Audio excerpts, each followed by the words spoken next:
Hello, Study Mums. Welcome to the Study Mums Pathways to Success podcast, the podcast that helps mums achieve their study goals faster, easier, and with less stress. I'm your host, Susie Phillips. I am a study mum and co-founder of studymum.com.au, which is a free online community for mums who want to study. It's Study Mum's mission to make studying easier for mums by providing free inspiration, support, and guidance. Now, today we're talking to Joanne Graham, who is a holistic personal trainer and also an expert on nutrition. So especially in those times when we're feeling stressed, we're going to talk to Joanne today. Welcome, Joanne. How are you? Hello, Susie.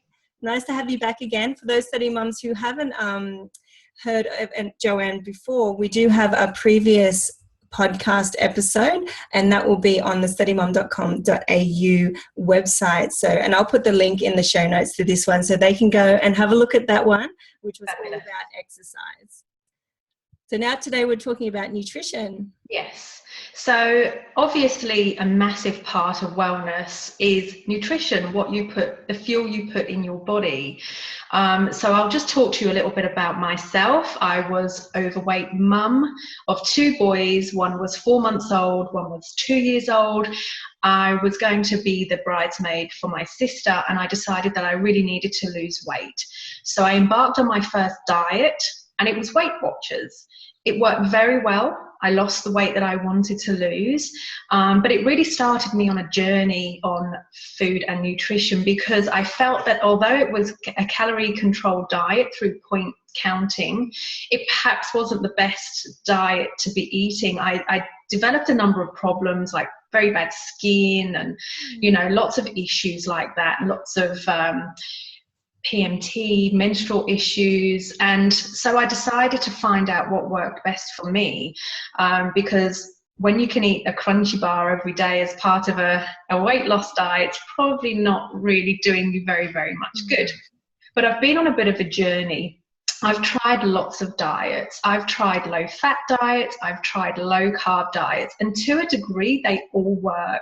Some better, some worse. Some created more problems than what they were actually solving. So I think you have to be really careful if you think that there's going to be a diet that's going to be so easy, you can still eat as much as you want and be healthy. It's probably not really going to work. So I've come a bit of a full circle actually, because what I believe the best thing to do for your body is to eat real food. In the past 50 years, food has stopped being just made by farmers, grown by farmers, taken to markets, taken to your local greengrocers, butchers, bakers, etc. And it's now a factory process. It's sold in supermarkets. And in order to make food cheap, have a long shelf life, they have to do a lot of processing. And I believe it's a lot of this processing that is causing us to have problems today. So we know that heart attacks and strokes are on the rise, and we know type 2 diabetes and Alzheimer's, ADHD, stuff like that is on the rise. And I firmly believe that it's to do with how we process our foods. So rather than demonizing a macronutrient, so fat's bad, sugar's bad, protein's always okay, no one really ever looks at protein. But I think that's really simplistic. I think what we need to say is, okay, anything in nature is good. So sugar in nature is good, fats in nature are good. Sugar in factory processed foods aren't good. Fat in factory processed foods aren't good. They're not in the right components and compiled with the right nutrients that are the best for your body to thrive on. And I think that if we just simplify our diets, eat food as they come in nature, then we really are taking a lot of the guesswork away and really will be optimizing our diet and thriving because of it. Should we be ignoring all these superfood sort of recommendations as well? There seems to be a real overkill on what's a superfood, what isn't, because one week it's kale eat it raw, and then next week it's no, don't eat kale raw. Actually, cabbage is just as good for you. So yeah, it is, and it's very difficult, and that's why it's so hard for most people to determine what good food and healthy food is. So I can take one person into a supermarket and say, do a healthy shop, and they'll come back with a supermarket trolley full of packaged goods with low fat, low sugar, blah, blah, blah. Or I can have another person and say, go and do a healthy shop, and they'll come back with kales and blueberries and all these superfoods. But that's what I think it's so confusing for the general populace to actually understand what good food and healthy food is, because there's so much marketing around food. So muesli bars, are they healthy? Are they not healthy? We perceive them as a healthy food, but yet they're still a processed food loaded with fats and sugars. So if you boil it all down to natural foods and take them to their elements, I always like to say to people, think about how your grandparents ate, or their parents, because they would be cooking meats and vegetables and a starch. So they'd have probably potato, vegetables, and some kind of protein. So there wasn't this, I can't eat potatoes because they're a carb and they're fattening, or I can't eat meat because it's got lots of fat in, but the vegetables are okay, but it's not kale, so it's not a superfood. So just really simplifying it, that's a plate full of unprocessed foods that are good for you. They're going to nourish your body, so if you look at cereal for breakfast, it's a very, very processed food that's been enriched with vitamins and minerals to be perceived as healthy, but it's not a natural food. But if you just have a bowl of porridge, that's a very healthy food. It's exactly how nature intended it, and everything within the porridge works synergistically with everything else so that your body can absorb those nutrients fully. Nothing's been taken away and added. And I think that's how food should be, whole foods. And perhaps do we need to look at how we think about the food that we put in our body, what we're putting it in our body for? Is it just because it tastes good, or is it because, we need energy? And the energy one is a really big one. Like, what kind of foods are the best kind of energy producing foods, like to start your day out with? Well, it's debatable whether you need breakfast or not. So first of all, I wouldn't get bogged down if you don't eat breakfast. Do what feels natural for you, but just ensure that the food that you're eating is natural, unprocessed food. So we're a big dinner for breakfast family here, because it takes away the sugary cereals that so many people are reliant on. And also it's a great time saver. So if you make dinner the night before and it's a good healthy dinner, why not have it for breakfast? Oh, I like the sound of that, because I'm a very savoury girl myself. Exactly. My boys love it. They often have exactly, shepherd's pie for breakfast. My kids love it. You know what? I just about had that yesterday. Exactly. It's a win-win situation. It's nutritious. It will fuel them for school. There's nothing bad in that. If you've made it yourself with whole ingredients, it's fantastic.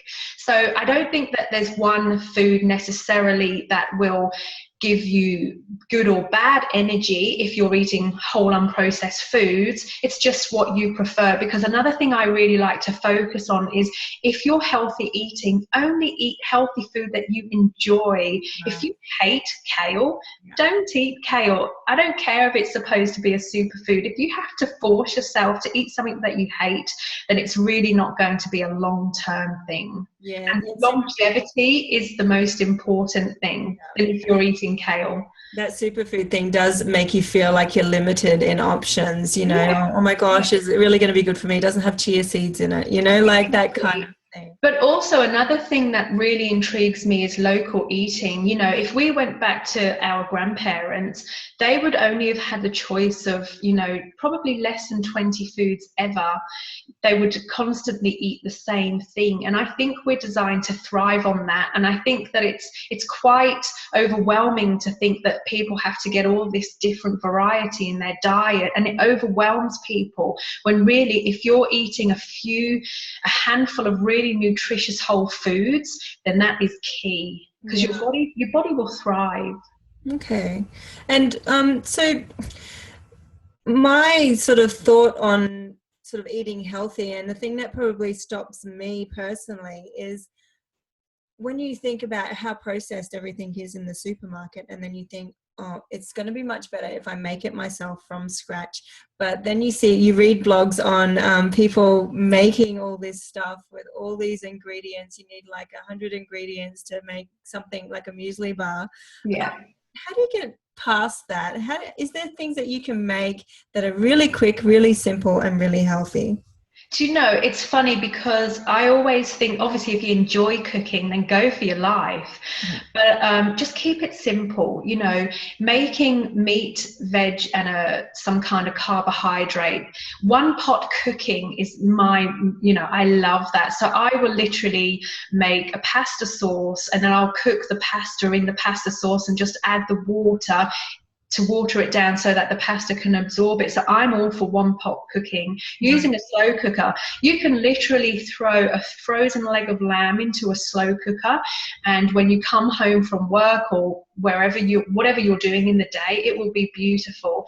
And veggies, if you haven't got time, use frozen vegetables. They really are nutritious. They're very fresh. There's no guilt involved. If that's the best that you can do, then that's better than eating junk food. So simplify it. Don't overcomplicate things. If you enjoy cooking, the sky's the limit. You literally can do so much. But if you struggle, keep it simple.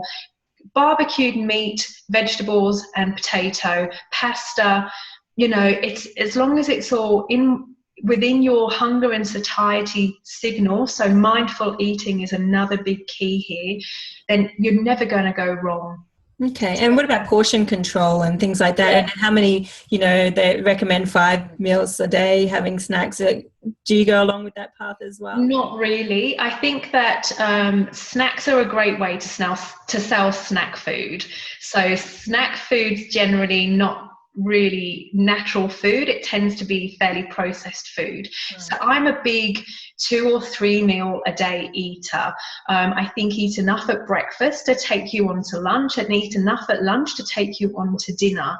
I think that no one expected to lose weight by eating more food, so I'm not quite sure on the logic around 5 meals a day. It's probably a little bit of fulfilling that scarcity aspect, people are already scared that they're going to be too hungry, so that breaking it up into 5 little meals a day or whatever alleviate that. But I think that can be dangerous too, because you might overeat in your snacks, and so you do you know, if getting hungry, it's funny that it's perceived to be a bad thing, but I feel like you should be hungry before you eat. Always keeping hunger away is not necessarily good. You want to feel hunger in the day, and we really don't know what true hunger feels like. I think we do that to our kids too, don't we? We're always putting food in front of them, and they have no idea what it's like to be hungry. And you know what? Kids are really dinner. Exactly. Kids are really good, and it's the well-meaning parent that gets them to stop listening to their body. Because how many times do we say to our kids, have a snack or finish what's on your plate? Or when they're small, they intuitively eat, and they'll just eat until they've had enough, and then they'll stop. But it's our well-meaning, we want them to be eating enough and have enough nutrition, that we make them eat a little bit more. But really taking a step back as a parent can be a really good thing, so that your kids never lose the ability to eat intuitively, because they're listening to their hunger and their satiety signal, and that is a gift. Yeah. When you say satiety signal, I don't even know what that means. What does that mean? So how full you are, how satisfied you are with your food. Okay, yeah, I think I lack one of those. I do too, and I really wish I didn't. I think I never feel like completely full, which is yeah. And that's a good thing as well. Another key that I strive for myself, I don't always do it, obviously, I'm just a flawed person like everyone else, is to only eat till you're 80% full. So stop eating before you're over full, and then you'll find that 10-20 minutes later you actually feel quite satisfied. And being able to do that again is a really great skill to have. Okay, I'm a fast eater too. That's something that I've really been working on, but it's difficult. Like when I'm busy and, trying to cram all these things into my day, I deliberately sit down with my meal, don't have any distractions or anything like that. But before I know it, I could just be thinking about something and woof, it's gone. I think that's a mum thing, isn't it? When you have a little baby, Yes. and you're not sure how long you've got until they're going to wake up and start crying, you want to finish your meal, so you do start eating really, really quickly. But then that often stays with you for the rest of your life.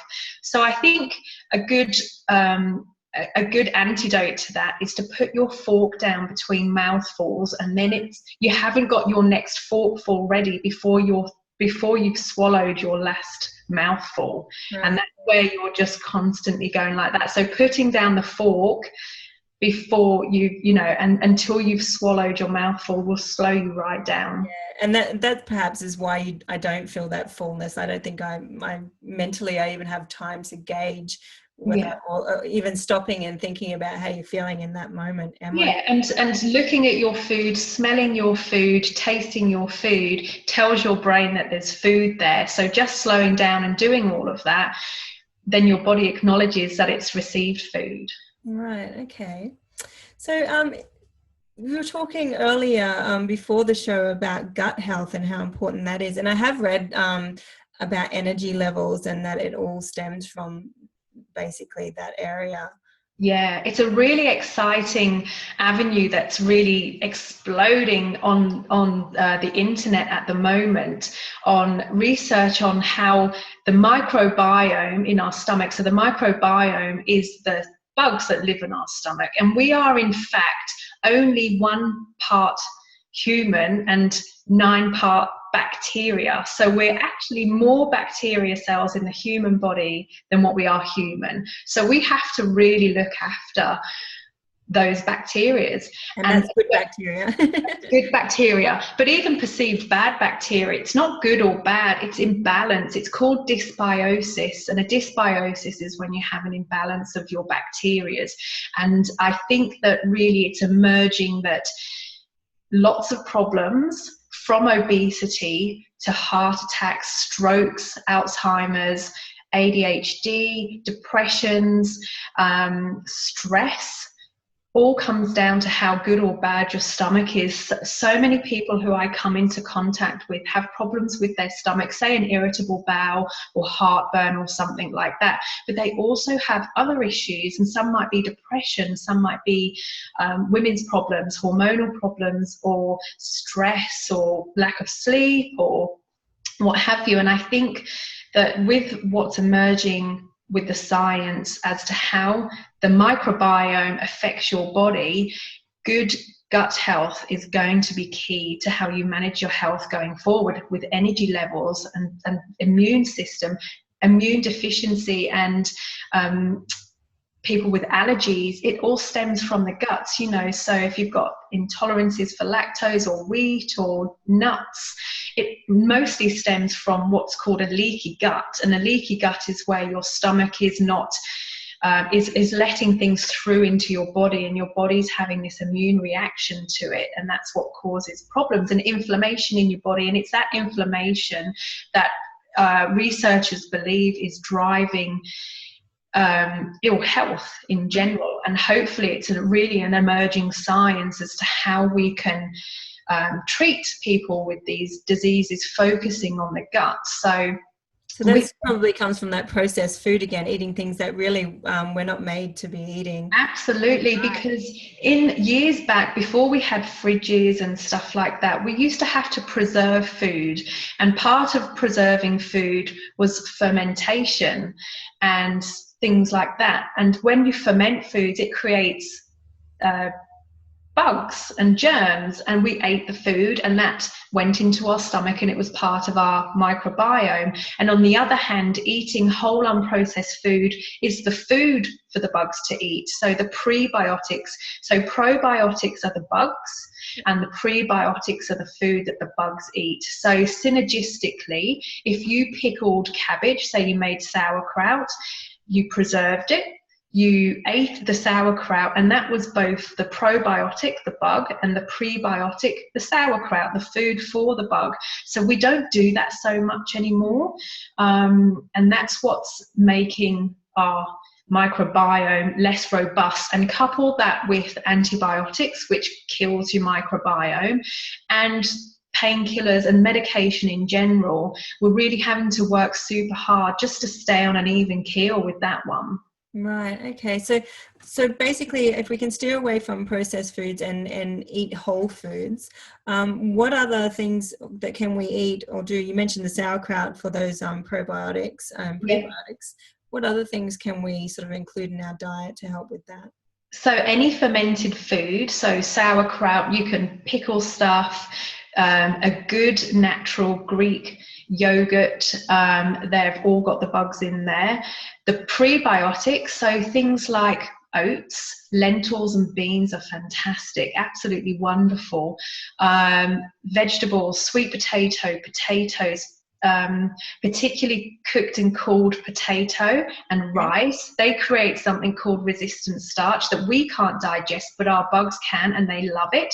And our bugs emit wonderful short chain fatty acids that we benefit from. So feeding the bugs, it's helping us. We all have this synergistic relationship, so we're giving them a bit and they give us a lot. So you've got put the bugs in there in the first place by eating the probiotics, and then feed them with good fibers. Also sourdough bread. So there's been a lot in the news that bread is a bad food. So factory made bread is not great, but sourdough bread is fermented wheat, and it's really a wonderful food to eat. So you don't have to give up your bread. So as long as you get a good sourdough from a reputable baker, not necessarily the supermarket, because it's not true sourdough that has been fermented, it's a really good food for your stomach that your body finds easy to digest, and it's good food for your bugs. I do recommend a really excellent probiotic. It's called Elixa, that's Elixa. And it's one of the only probiotics that I know of that has a capsule that can actually get to your large intestine, which is where most of your bugs live. Some of the chemist bought probiotics, they dissolve in your stomach, so your stomach acid will kill the bugs in there.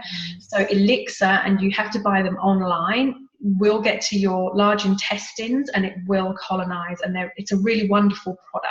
But once you've got those probiotics there, you need to feed them as well. So that's where the good unprocessed food comes into it. And so the benefits of doing all this, what are you going to feel like if you sort of add this into your diet and those probiotics are healthy? What's that going to do for us? Well, what I've noticed is I had terrible skin, terrible acne. Now my skin is beautiful and smooth. My hair is thick and healthy. My gums, my teeth are good. I had really, my periods were completely missing. I had what's called amenorrhea, and I've done a bit of a protocol on healing my stomach, and my periods have come back, which is wonderful, because it sounds like it's a nice thing to have no periods, but it's really not. Weight loss becomes easier because you're eating nice unprocessed food, and when your stomach and your bugs are good, then weight maintenance becomes a lot easier, and weight loss becomes a lot easier. So it's not something that you'll have to struggle with. You'll have more energy. I literally wake up every morning eager for the day. I feel happy and ready for the challenge. So particularly from a study mum point of view, you will be clear. Your mind will have a clarity that you've never had before. You'll be able to take on the world, and you'll feel invincible. When you're healthy, you'll literally feel like you can achieve anything. Right, and that sounds like an amazing place to be. Absolutely right. Well, thanks, Jo. What we'll do is in the show notes, we will basically put maybe a little link to that Elixir if anybody's interested in trying that. Also, I'll put a list as well, like I'll work with Jo and we'll put a list together of those pickled So was it Yeah, sauerkraut and a absolutely. few little different snacks maybe that you could try and improve that that gut health as well, because that sounds very interesting and yeah, very beneficial. And so today we basically covered incidental exercise, eating whole foods, and we've touched on gut health as well, which I'm sure we could do a lot more of, and maybe put some steps into including that into your diet as well. So thanks so much, Jo. That's been very, very informative and helpful. And we'll definitely be hearing from Jo again with further tips on exercising and our diet as well to get that energy level up. So thanks so much. Wonderful. Thank you for having me.